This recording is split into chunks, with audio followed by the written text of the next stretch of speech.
find that guy underneath the wireless and tell him he's there. Nobody has capacity. He's in the next session.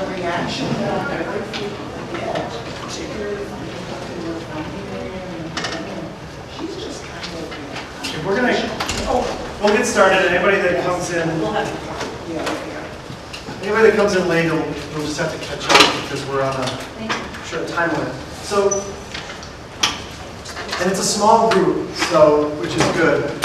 So if you have questions during the presentation, comments, just raise your hand or holler out.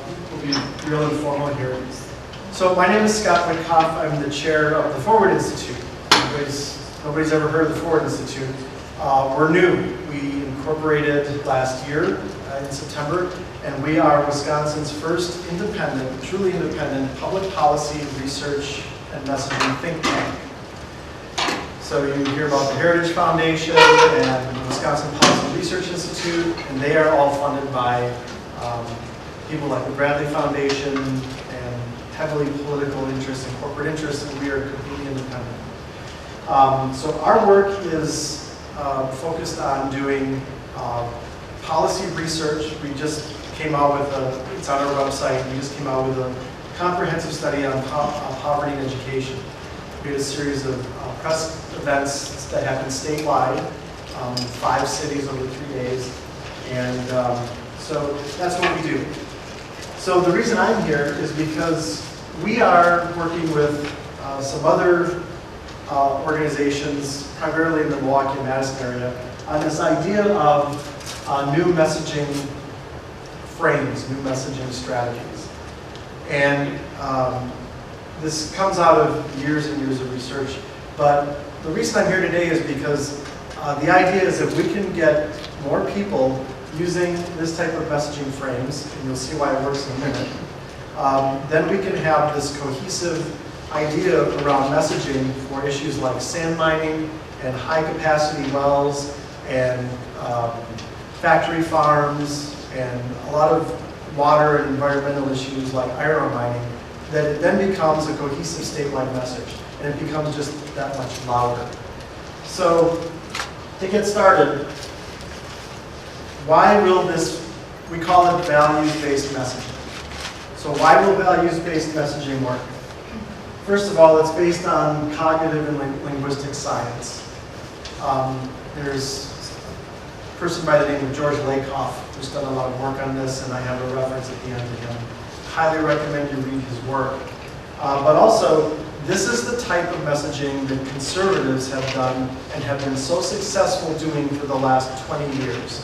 When you hear terms like fiscal cliff, school choice, these are all intentional messages that trigger a cognitive thought in your head about a value. So we want to start using that type of language to talk about our progressive values. The messages have a frame. And what a frame does is it reflects a moral certitude. And why is that important? It's important because people vote on morals and values.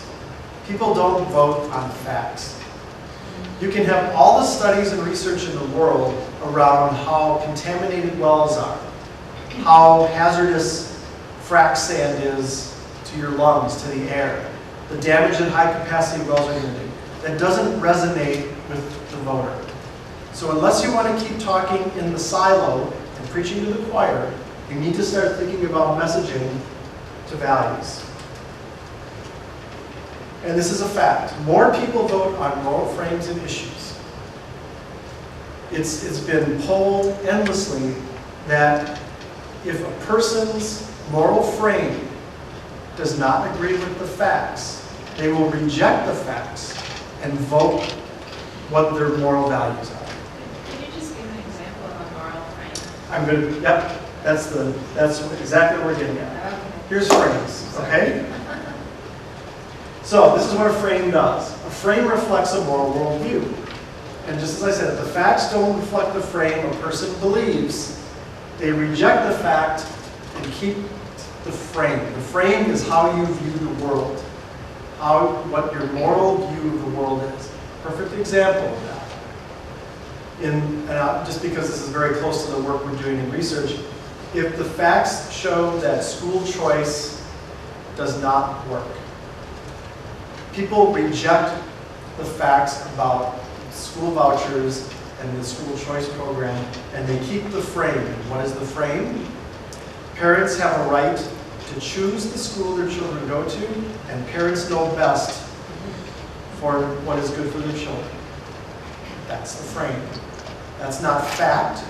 There's no research to back that up, but it is a message based on a conservative moral frame. Does that make sense? Yeah, it would be exactly the same for Grexon, but they have the frame that it's property value and the person can do whatever they want with their land. Exactly. So how do we counter that? We have to create a frame around these issues of water and land that reflect a progressive moral frame, right?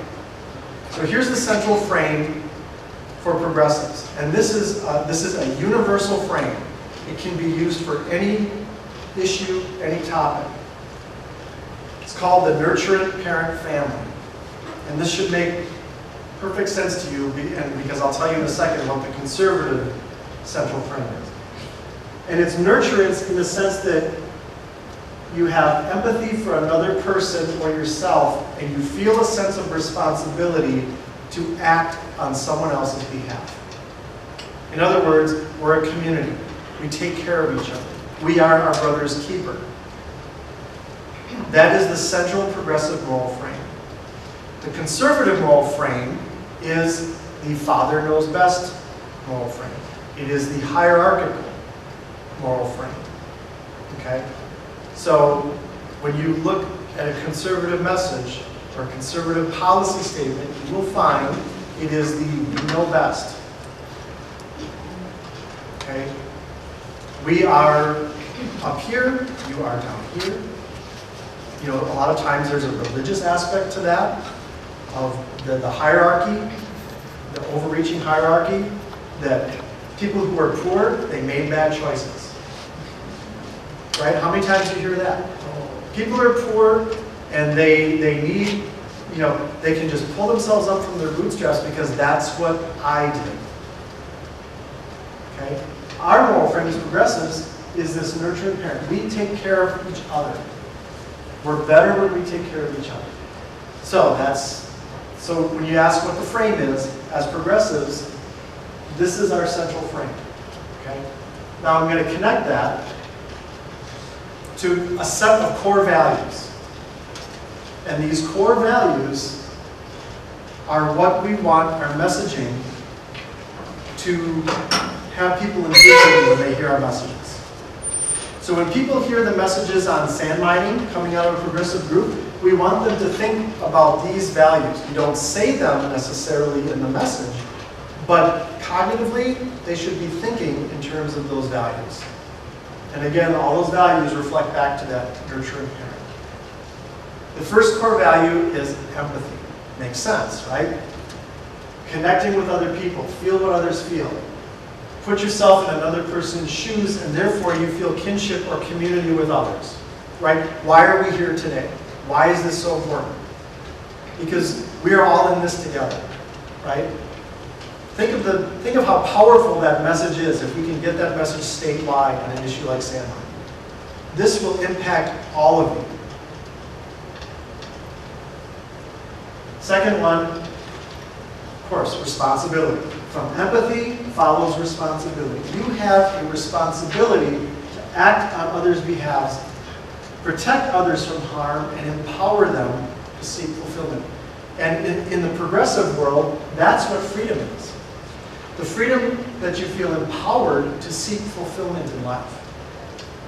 That's really important because conservatives have co-opted this idea of freedom as being, I can do whatever I want.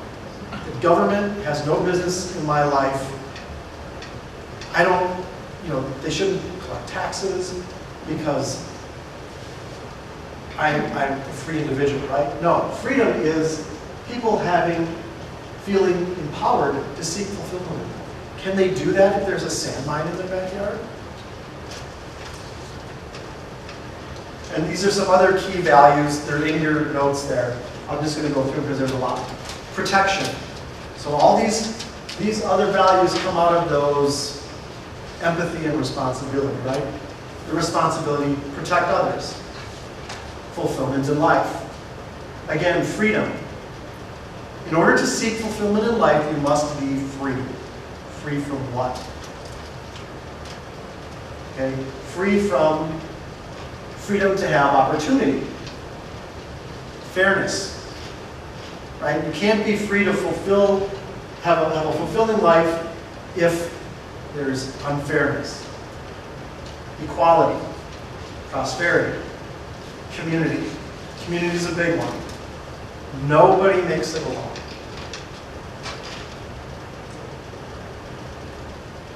So, here's the idea. And I'm going to go through this really fast because, again, we have limited time and we can discuss it a little bit, and I'll be here for a while. But, so how do we take that core value of the nurture and family, the core frame, nurture and family, and the values that are important, how do we make that into messaging for Frac Sandline? Okay? We have to look at what the main issue are. And I call that the why. Okay? Why is sand mining a critical issue to everyone? It's right there. Water and land are our lives. It's our life. It all comes back to that. That's why it's important. Okay?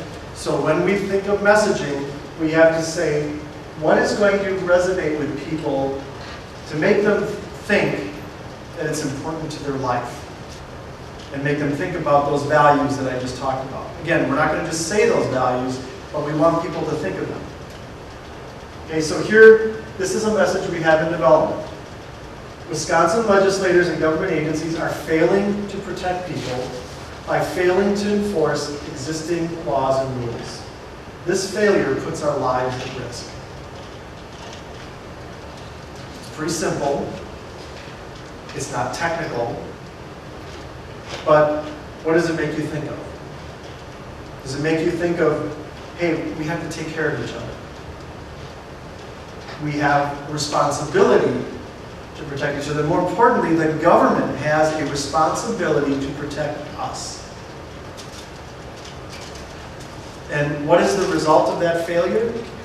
It's putting our lives at risk, because it's putting our water and our land at risk.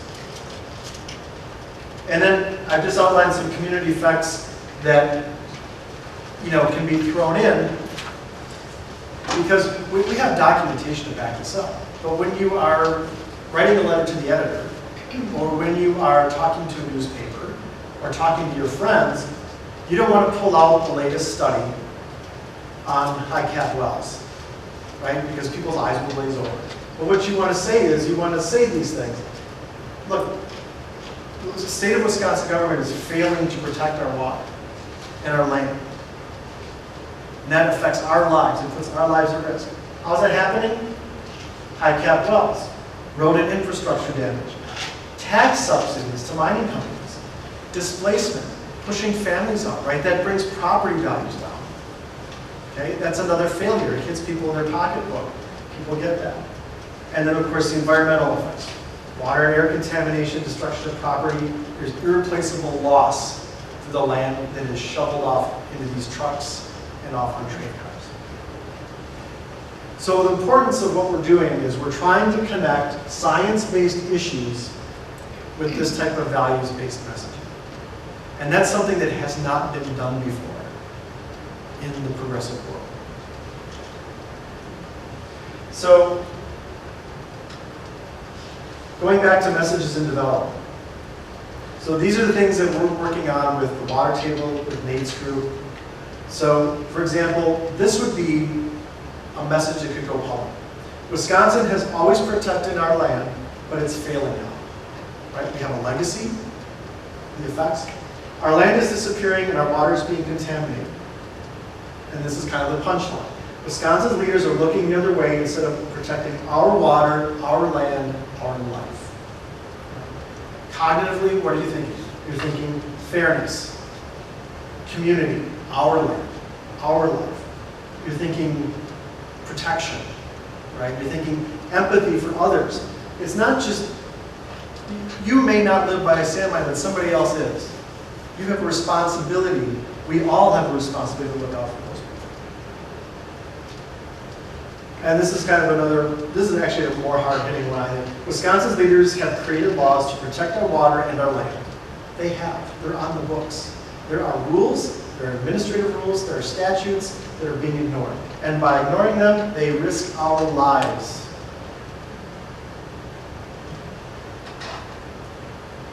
So, for example, one of the things that we do that we can certainly help your groups with is creating statements to the media using these values, or letters to the editor. We've done letters to the editor templates for Kewaunee County groups that are fighting the giant CAFO expansion and pivot spraying, manure spraying, right? So this could be, so coming from X group, statement regarding whatever. So the state of Wisconsin is failing to protect people in our communities from the growing impact of sand mines. Our state has created laws and rules to protect our land and water, but the Madison politicians, this is important because one of the things that is in your sheet that is under consideration is not demonizing the DNR, right? Because what's one of the Republican conservative strategies is to eliminate the DNR. So Madison politicians are putting our lives and communities at risk. Because of their political agendas, the state is looking the other way by failing to actively enforce our laws. So again, it's when we come down to it, it's very simple.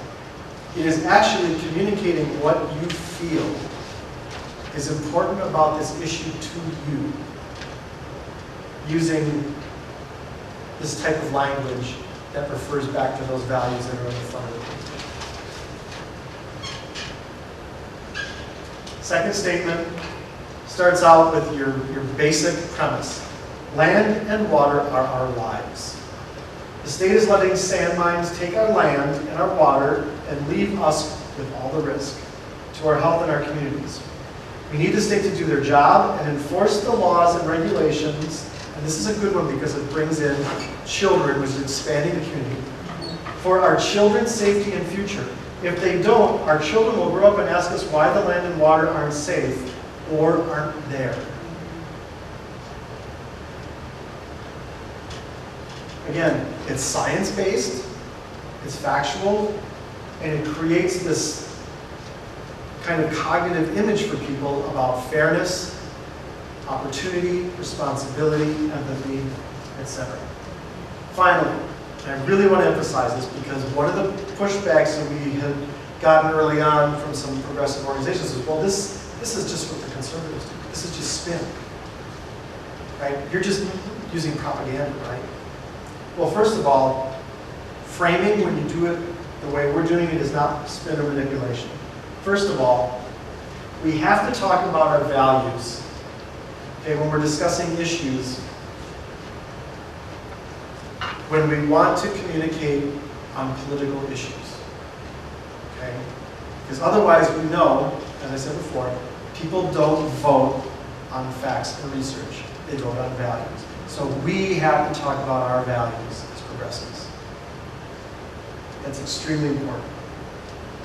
Second, in order to connect with people, we have to communicate these values effectively, and to do that, we have to be authentic, honest, and factual, because we have to build trust with the people that we're communicating to outside of our inner circle.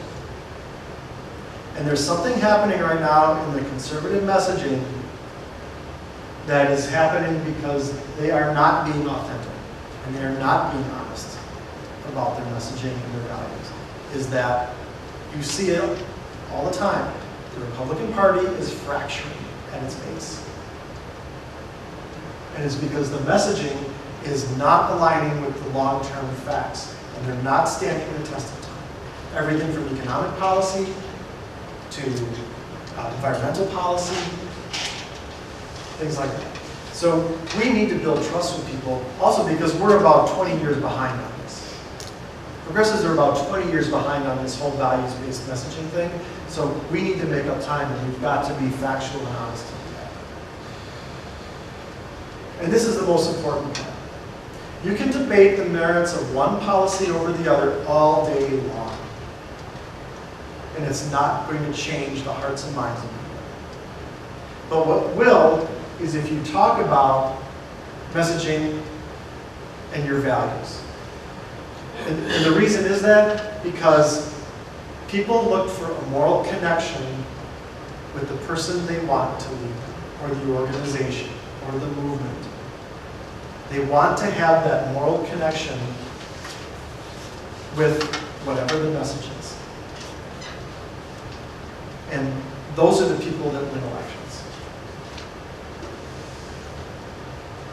Finally, we need to talk in this frame because if we don't, we fall in the trap that's been happening for 20 years, is we talk in the conservative frame. When we say fiscal cliff, when we say school choice, we're using the conservative frame.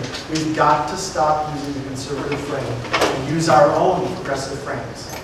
And Wittkopf has a great example of that. He walks in the room and he says, don't think of an elephant.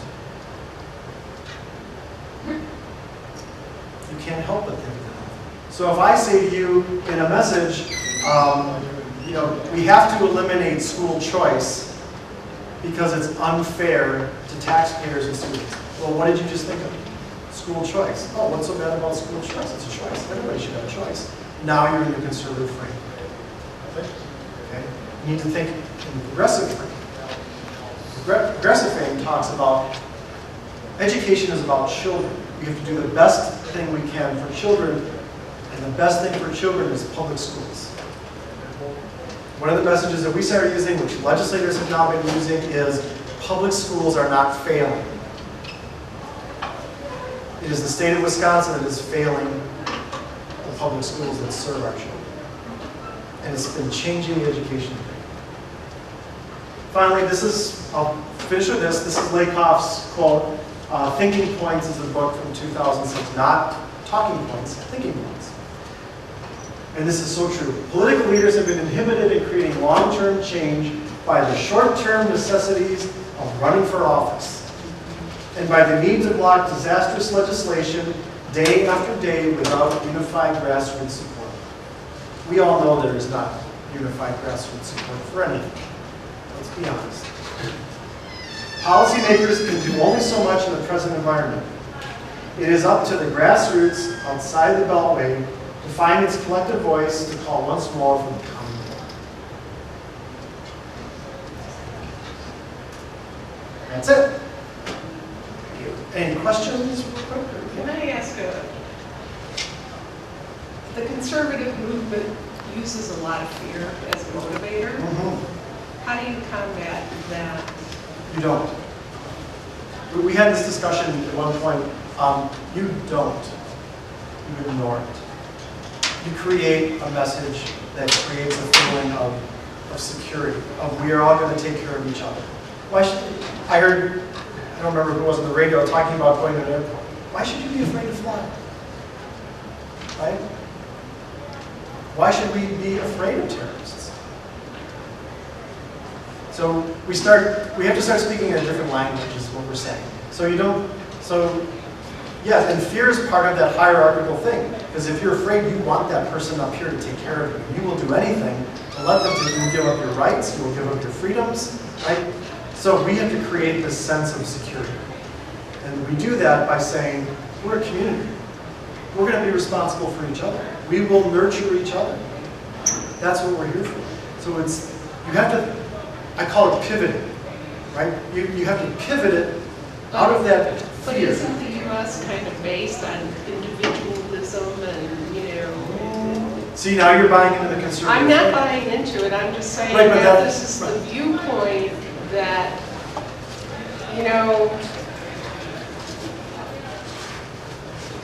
I know exactly what you're saying. the free and independent spirit of the American, conquering the West, right? Well, this country was also based on the ideals of, again, community, taking care of each other. Why did the 13 individual colonies, I'm getting there. Anyway, so here's here's how you talk about that, right? Why did they decide to come together and dump the Confederate, the Articles of Confederation and go to a Constitution? They knew they needed the protection of the federal government. They couldn't make it by themselves. They came together and they formed a single nation because they knew they needed the protection of the community. They needed each other. Just a very, very brief comment. I totally get what you're saying. As an English professor, I think about the power of metaphors and stories a lot. And you know, what you're saying here is reminding me again, one of the most powerful, I think, counterexamples to this very simplistic story, you know, America as a nation of individualists, et cetera, is literally look at the history, familiarity with history. You know, well, you know, in my part of the world, where I'm originally from, there's still a lot of people who tell the story. The Civil War wasn't really about slavery. That's not really what it was about. Which is like, I'm sorry, look at the historical context, look at the arguments over the abolition of slavery, the addition of states to the Union, states' rights, then it becomes literally just another euphemism for slavery, so history itself is the corrective. I think that this is a way to approach it as well, is just, I'm sorry, no, the story you're telling is simply, it's not right. Here's another story that's more accurate. This is a much I know what you'd be longer conversation, and my contact info is there. I will be around during the last segment, coming around each of the rooms. So we can have this by email, by phone, whatever you want, but we have to start those conversations. I have,